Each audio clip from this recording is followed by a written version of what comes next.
দুর্গাপূজা মানেই খাওয়া দাওয়ার উৎসব, আর কলকাতার রাস্তায় এগরোল না খেলে পূজা অসম্পূর্ণ। আজ আমরা বানাবো একদম কলকাতা স্টাইলের এগরোল, একেবারে স্ট্রিট ফুডের মজা বাড়িতেই। চলুন শুরু করি মিতাস রান্নাঘর।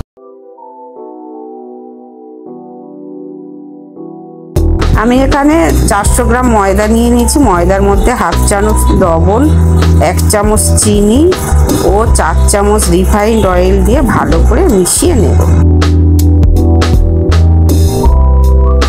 ময়দাটা মেশানো হয়ে গেলে হাতে মুঠো করলে এইরকম অবস্থায় আসবে।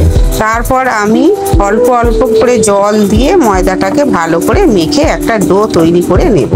আমার ডো তৈরি করা হয়ে গেছে। এর মধ্যে একটু রিফাইন তেল দিয়ে আমি 30 মিনিটের জন্য ঢাকা দিয়ে রেখে দেব।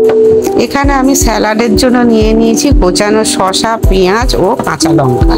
একসাথে আমি একটু লবণ দিয়ে ও পাতিলেবুর রস দিয়ে মাখিয়ে নেব।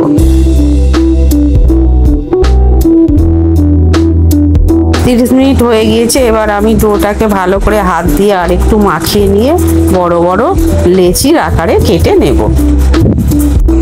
আমি লেচিটাকে একটু রিফাইন তেল মাখিয়ে লুনির সাহায্যে ভালো করে এটা গোল করে বেলে নেব।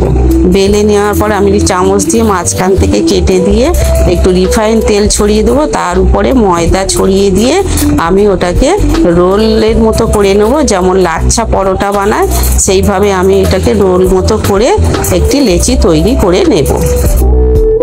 এবার আমি লেচিটাকে আবার রিফাইন তেল দিয়ে ভালো করে চেপে চেপে বেলুনির সাহায্যে বেলে নেব গোল করে। এইবার গ্যাসের মধ্যে আমি চাটু বসিয়ে পরোটাটা ওর মধ্যে দিয়ে দেবো। দিয়ে এপিট ওপিট করে ভালো করে ভেজে নেব।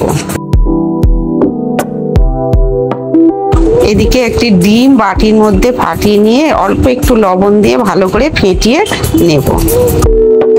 চাটুর মধ্যে 1 চামচ রিফাইন অয়েল দিয়ে তার মধ্যে ডিমটা দিয়ে দেব। ডিমটা দিয়ে দেওয়ার পর আগে থেকে ভেজে রাখা পরোটাটা ওর মধ্যে দিয়ে আমি চেপে চেপে ভালো করে ভাজতে থাকবো। রিফাইন তেল দুপাশ দিয়ে ছড়িয়ে দিয়ে চেপে চেপে ভালো করে ভেজে নেব।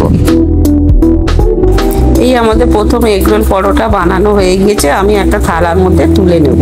পরে আবার একইভাবে এইরকম আরো ভেজে নেব।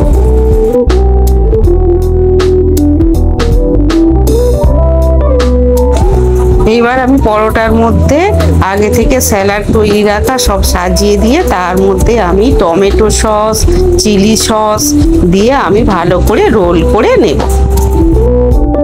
এই আমাদের তৈরি হয়ে গিয়েছে কলকাতা স্টাইলের এগরোল। রেসিপি ভালো লাগলে লাইক, শেয়ার আর সাবস্ক্রাইব করুন মিতাস রান্নাঘরে। আবার আসবো নতুন রেসিপি নিয়ে। ধন্যবাদ।